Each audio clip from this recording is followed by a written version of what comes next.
বলিউডের দুই তারকা কারিনা কাপুর খান ও অর্জুন রামপাল পর্দায় তাদের রসায়ন যে দর্শকের চোখে পড়বেই তা বলাই বাহুল্য।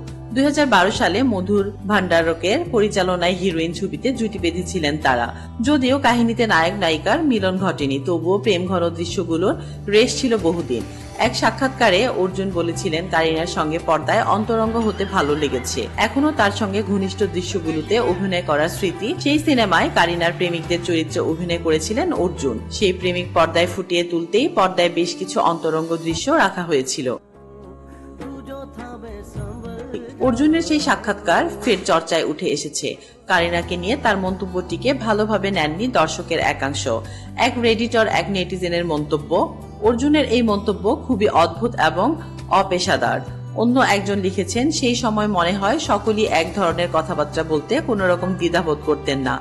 আবার কেউ কেউ মনে করছেন অভিনেতা আসলে এসব বলতে চাননি। 2012 সালে মুক্তিপ্রাপ্ত হিরোইন কারিনা কাপুর খান ও অর্জুন রামপালের পাশাপাশি গুরুত্বপূর্ণ ভূমিকায় অভিনয় করেন রণদীপ হুডা, মুগ্ধা গডসে এবং দিব্যা দত্ত সহ আরো অনেকে। এই ছবির গল্প আবর্তিত হয়েছিল মাহি নামে এক অভিনেত্রীকে ঘিরে, যে তার বিবাহিত প্রেমিকের সঙ্গে সম্পর্ক ছিন্ন করার পর বিধ্বস্ত হয়ে পড়ে।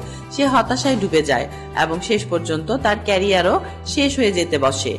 তবে মধুরের সব ছবির মতোই এই ক্ষেত্রেও নায়িকা ফের ঘুরে দাঁড়ায়, শুরু করে নতুন জীবন। কারিনার সেই বিবাহিত প্রেমিকের ভূমিকাতে দেখা গিয়েছিল অর্জুনকে।